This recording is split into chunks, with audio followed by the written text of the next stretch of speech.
Medical disclaimer. Please note that the information shared on this podcast is for educational and informational purposes only and should not be considered medical advice. Always consult with your healthcare provider before making any changes to your health regimen, including starting new therapies, supplements, or treatments. While we discuss cutting-edge research and advancements in cellular medicine, individual health needs vary and professional guidance is essential. By listening to this podcast, you acknowledge that neither Dr. Seeds nor the podcast team is providing personalized medical recommendations. On today's episode of Redox Revolution, you're not going to believe this. Madison gives me a compliment.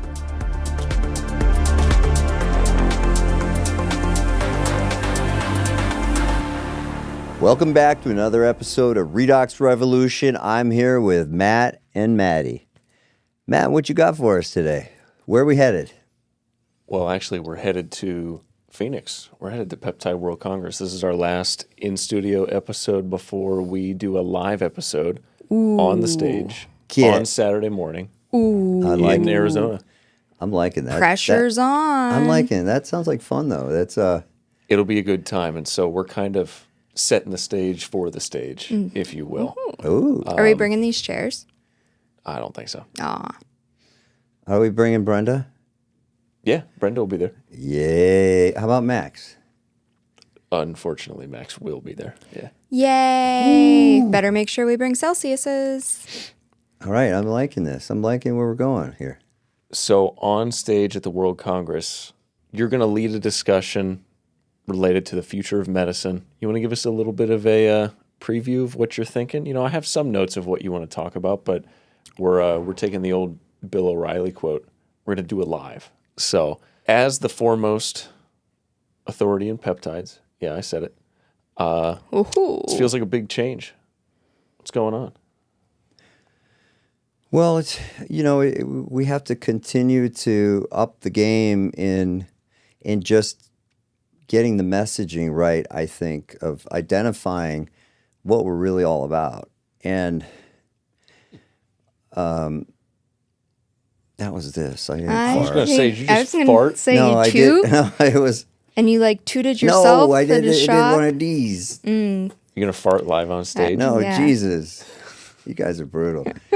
Max, make sure you put mics all over his chair. You guys are bad. I mean, you're the one who paused after, oh, did anyone else hear that? It wasn't. Stop it. We're not going to cut any of this, right? I want this to stay in the episode. Okay. Go on, ahead. Tootski. Oh my God, what I have to deal with. So let me back up and we talked. It gives us a chance again to really define the next evolution or what's been happening. People need to know what truly has been happening at a higher level of medical care today, and that's kind of where, and I'll correlate this with the peptides, but it's redefining and letting people know that we're not basing treatment protocols, or we're not making protocols. We're not basing treatment on symptoms or diagnosis. That's a systems approach. Mm-hmm. We're actually, again, I bring this word up again and again. We're phenotyping the problem, meaning a phenotype is that patient's expression of biochemistry, morphology, behavior, physiology at that moment in time, based on what environment they're in, right? It's the phenotype that is presenting. Phenotype is physical presentation can change. Genotype is... It's what you're born with. Gene you're born with won't change, right? Yeah. But the phenotype can change based on what you eat, if you work out, how you sleep, your mental stressors, what if you're taking antibiotics, all kinds of what environmental toxins you've been exposed to. All of these things can change or affect a phenotype. So that brings us back to what is our present model right now? It's systems based that looks at, they lump everybody into a symptom and a diagnosis. So like how you see peptides being matched, like this is the strength peptide, this is the sleep peptide, this is the aesthetics peptide. Yeah, which kills me. You've just dummied down this amazing signaling molecule, and where, again, why did I pick peptides so long ago to represent cellular medicine? Because they influence signaling, and now everybody's dumbed it down to this. Feels like it's been a limitation of peptide medicine. Yeah, this social media world. Well, what do we do? What's a phenotype model? A phenotype model looks at the pattern of cellular dysfunction, and then what is the clinical expression of that cellular dysfunction? I mean, holy smokes, you're a doctor now. You're actually looking at me and trying to figure out the problem. And so then you have, if you understand that, and then we go to, well then peptides that influence signaling of a cell, we utilize those, and the beginning of all the teaching was based on, well, we're not basing it on a symptom. We're basing it on what is the at that time, what is the cell? You're trying to utilize that signaling to help to influence what is the cell's decision at that particular time. And what's the problem, and then how is it going to solve the problem? Well, you're using the peptide to help that cell make a better decision where it knows already how to do that. Is that making sense what I'm saying? But you have to know what the phenotype is. You have to know what are the upstream drivers, that have influenced that phenotype and that clinical expression, or else it doesn't matter. You're throwing darts again. It's like, wait, you can't use a peptide till you really know why you're using it. And so then it comes back to this, what is peptide medicine? Is it really peptide medicine, or is it where you treat a symptom like Matt just said, or is it where we're looking at the cell and its decision making, and why is it making that decision, and then what can we do with this peptide to help it regulate that decision in the way it will make a better influence on metabolism, immunity, inflammation, all of these aspects. So we've taken this discussion to an academic level. And then we talk about evidence tiering and all of that stuff. So that's the essence, Matt, of where I want to go with our discussion. So people really understand this is so much more than where we started in teaching this process, and that this is all about cellular medicine. It's all about using your knowledge. It's all about having that better understanding of molecular pathways and mechanisms to help the cell with its decision making, and that's far more powerful. That captures you, and it explains more to the patient, and it takes away all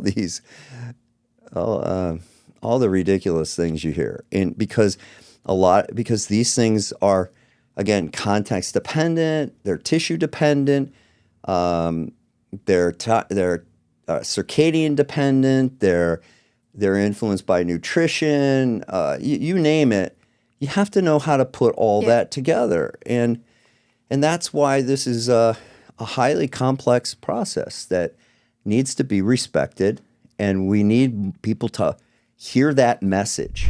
Hey, real quick, thanks for continuing to join us here at Redox Revolution. And good news, we will be taking our show on the road and doing our first episode live on stage. So if you want to join us in person at the Peptide World Congress, Redox Revolution will be taking the stage June 20th at the Arizona Biltmore. If you can't make it in person, no problem. There are virtual tickets as well to watch on July 11th. And of course, we'll be posting the episode here in the feed. So thank you for joining us, and back to the episode. And I think, and that's where we're so blessed now to start one of the first cellular medicine course in at the graduate level for to start this journey for people wanting to know more about the cell and how to make better decisions from the medical providers and the researchers that are interested in knowing more. So the doors are opening now, because you can't argue with those statements. I feel like that's a really common thing we hear, like doctors say, no matter where we're at, they don't teach you this in med school. This isn't what they teach you in med school. And now it's cool to see that we're going to start teaching it. Yeah. And that actually the academic institutions are very keen on doing this right, and allowing us to be the people to represent that, because we're not only teaching it, we're providing it as our basis for medical care, and we're doing pretty good. So, gosh, Matt, that says everything, I think, about where we're going to go with this discussion, and just to really, I think, continue to build our authority and respect that we do know why we're on this path, but we're also going to make the statement that we're still learning, and we'll never stop learning. And no matter how many pathways and no matter how they integrate, every problem presents in so many different ways that it's humbling and defeating sometimes, where you have all these skill sets and you do a good job, but you realize there's a lot more that has to be done. So, and every patient is different. Absolutely, right? Absolutely. So that's why when you hear thymosin alpha-1 immunity, BPC1 repair, you're like, oh my God, I wish it was that simple, right? I wish the word you wouldn't need us. When we take the stage, some of the things that I'm going to be asking you, I usually don't give you this stuff ahead of time, but I just want to kind of give the audience a little bit of a hint. I'm going to ask what some of the upstream causes of these phenotypical changes are. We're going to talk about what the cell decision-making process looks like. What did GLP-1 RAs accidentally teach us about? What are some of the dangerous trends you see in the peptide industry today? And then I'm going to ask you to give us your vision for the future of medicine. But before we take the stage, I want to look into the past instead. The SSRP here, you've been hosting events for, well, at least direct B2C, a little over 5 years now. 6 years going strong. It's continued to get bigger, better. We continue to be humbled by all of our membership, what they want, what they're asking for, to continue to service them. What are the things that you're the most proud of for this entire community? The themes that back in 2019, 2020, you would have told yourself, if everybody will agree on these core principles or this way of thinking, I will have done something right. Which of those have you actually seen take shape? That's a great question. I think the willingness to admit that we have so much to learn and that it's never going to be done. Like that it once one door opens and you think you have the concept and understanding to a certain level, you realize you've only just begun. And I love seeing how, and I've kind of early on, I talked about that as being a humbling part for me, and just hearing that same message being told back to me, but then also instilling a passion now in these people to want to learn more. I mean, that's just unbelievable. And the fact that people are listening to me, I mean, and that I'm able to instill or contribute to that, because what does that do?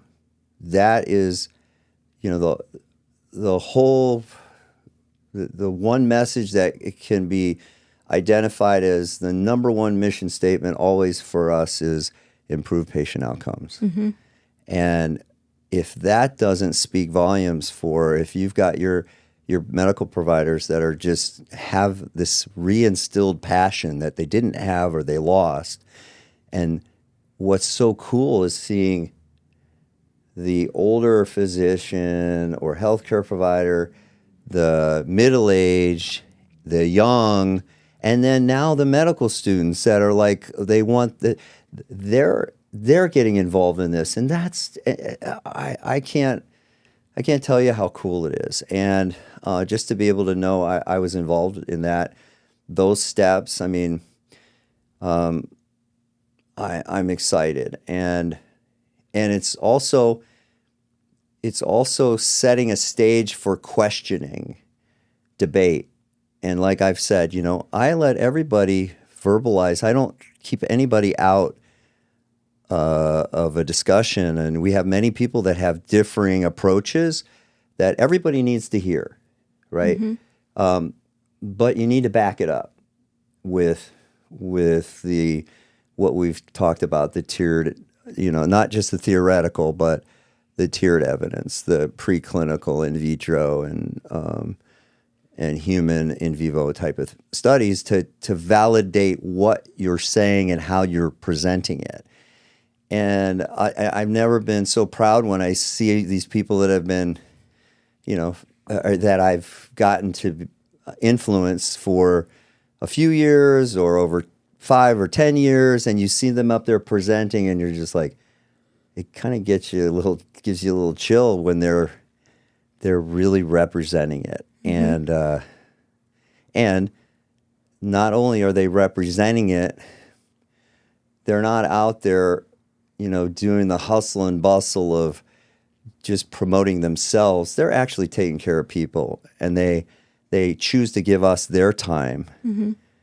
That's a big difference when you're always taking care of patients. And that's how you learn. You can never stop, and you've got to find that passion in that taking mm-hmm. care of the patient. And you're right, Maddie's right. We learn so much from our patients because they're not a symptom, they're not a diagnosis. Mm-hmm. They're the real deal that bring you back to that humility of knowing, okay, I know a little. They can humble you real quick. Really quick. And that's what makes it exciting to see that coming back. And just I would say when people come to this event, they'll know it right away. It's the energy in the crowd. It's like, where else? I challenge any other teaching symposiums to match our the enthusiasm, I don't know what it's the energy that's there. They want to be there. That's real, yeah. Right? Yeah. And that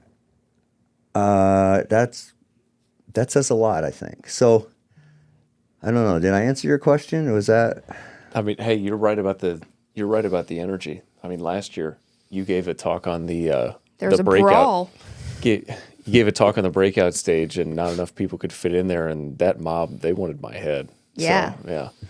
I've never seen doctors duking it out before because they couldn't get in the room. That's not good.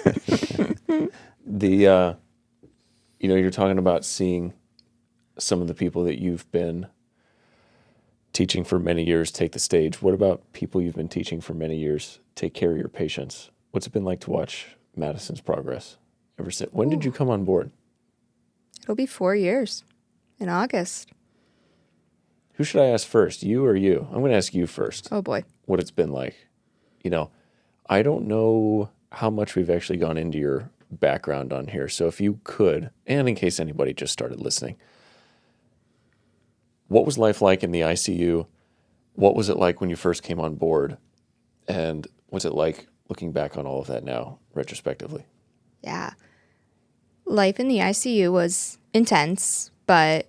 What unit were you in? What did you do? I started out in the adult medical ICU, which I learned a lot there. And I also learned there that I like kids, not adults. And at the time, were you an RN or an NP? RN. Okay. And then I left the medical ICU and went to the pediatric ICU. And while I was in the pediatric ICU, that's when I started grad school for my NP.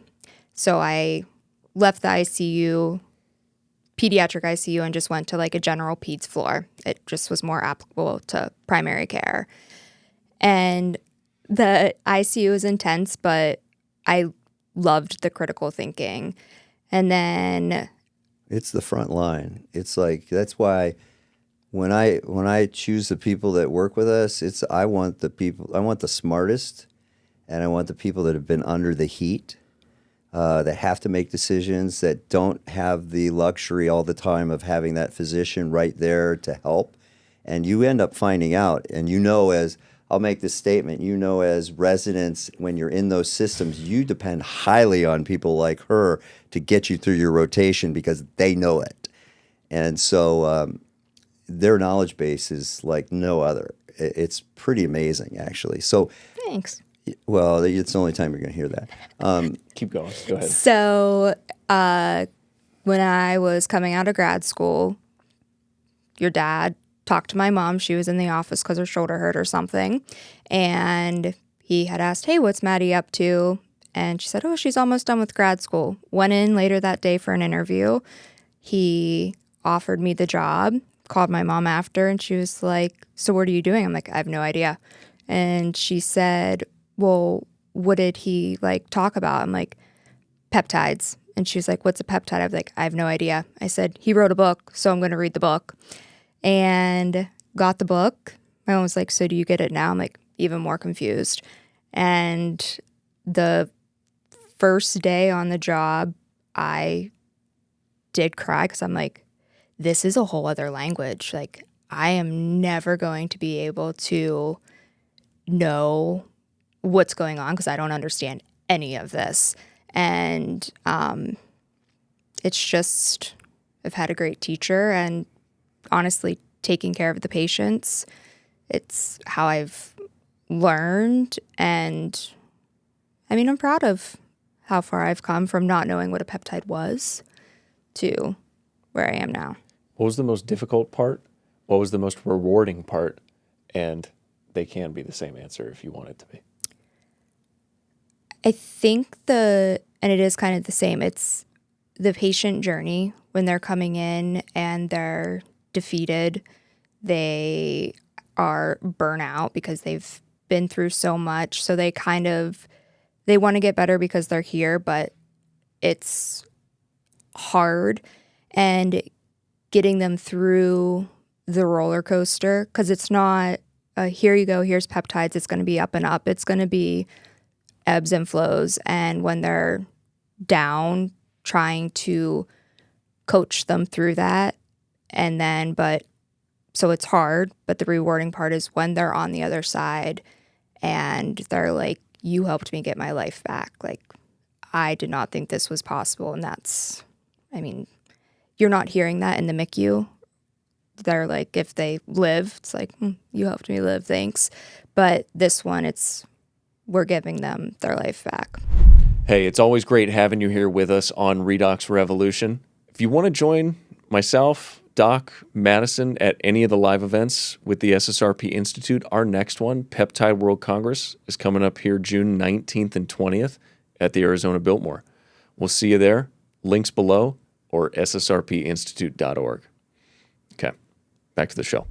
Yeah, I think what Maddie is, she was what I've always told everyone. It's like, this is you're learning a language, and the more involved and entrenched, I told Maddie, I said, it's going to be tough, and I'm not going to hold back on you. I'm going to expect a lot of that intensivist drive that you learned, and I know what pressure you can deal with. Maybe I've pushed them all a little too hard, but I knew that was the only way that they were going to embrace this, and what you do is you just overwhelm people with information, and you let them start sorting it out to survive, and that's what she had to do. She had to survive. But then with the background of where she came from and the intelligence level, it got to a different level, and then it continues to grow, and then they become a member of my team to help me think. They're all like my second, third, and fourth brains. I'm just so fortunate that I have people that think like me, understand what I'm thinking, they know where I'm going. I throw them for a loop here and there sometimes. Sure does. But think of that when you're approaching a patient's problem, and I knew if I invested the time appropriately, just like I invest the time in my SSRP, because I want all those people to help me get smarter too. But the hurdles, early on were very difficult, but look at where you're at now. And all this, what's so funny, or not funny, but just so rewarding, is how all the physicians in the training in SSRP, they see my team. It's like they know more, a lot more than they do. Even everyone's in, I shouldn't say no more. Everyone's intimidated by their knowledge base, because not only they keep quiet, they're on the front line, but when they're asked a question, they nail it, and they're on it, and I love it. It's a quiet cockiness, let's say. Well, I think we're doing a great job at the SSRP by giving all of our providers minimum 2 pieces of content every single week to listen to. You have your Cellular Medicine Monday videos within the membership. That's anywhere from 20 to 45 minutes every single week. And then we have this, which is there for everybody to. So like, even when we don't have events and training going on, there's new thoughts and insights coming from you every week, twice a week. And even that is 3 to 4 days less than all your team members get to hear you talk about stuff. And that's what I feel like, I've known him since I was little. So when I first went to PWC, when I first started, and I saw people like flocking to the stage, I'm like, what's going on? Like, it's Doc. And like he's Bon Jovi or something. Yeah. And that was a weird one for me to get over too. Yeah, I was like, it's Doc. But then, I feel like the medical team, as things have grown, we just are so much, not that we were never not appreciative of you, but just how lucky we are that we get to have you as our teacher and guide when you're the one who like started peptide in cellular medicine. Yeah, and it's like I said, as I get to build my team and handpick the people, Maddie, Grace, Jake, Sonia, it's awesome when I have them all together and we're working on a patient. It's like talk about a thought process and multiply my brain times 4. where my brain's already working times 5, and then I get to add 4 more brains. It's like, it's awesome, right? It's fun. It is. And it makes taking care of people a blast. And I think our patients, I do. Family. They're everybody's family, and we do provide a service like no other. I mean, I always say to a patient, you're not going to find the interaction of any physician's office like ours, and what we're capable of answering, and how we work with you through, because we realize that the more educated you are, the better patient you're going to be, and everybody's lost that idea. They try to automate it. They try to put it into an AI process or something of, hey, we'll answer your question here. It's like, are you kidding me? You've just taken away your best tool to get your patient better, right? And these guys, you've seen them, Matt. You've seen them everywhere when they travel. Is there downtime with these guys? No, they have their Macs open. Eventually, at the end of the day, they crack some wine. But Have to. Oh boy. Hey, well, you've gotten to see multiple years of just compounding of the way that this type of medicine can affect patients, and I'm excited to take the stage with you guys to really set that paradigm and help continue to bring it to fruition for everybody else. So I think we're going to have fun. I'm very excited, and can I talk about my first, holy crap moment, of seeing how this movement was starting? On stage. Oh, God. Save that anecdote. We got to use that as the cliffhanger. I'm going to pause you right there. Damn. Keep it. I better remember it. So. Yeah. All right. So everything I mentioned about what we'll talk about plus bonus content, Maddie's holy crap moment. So Yeah, I'm waiting to hear that. yeah. Same. Yeah. Hopefully I remember, guys. Oh, write it down right now. You're going to go write it down. Yeah. Okay. All right.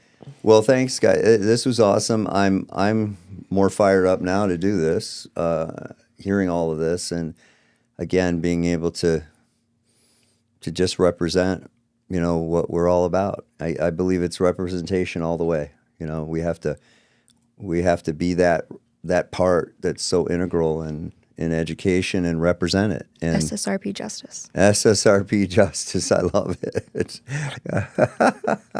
I love it. Well, thanks, Matt and Maddie, for another great episode, and I'm looking forward to being in Phoenix with all of you and with all of you. So I'm going to wrap this up and say thank you, Matt and Maddie, and that's another episode of Redox Revolution.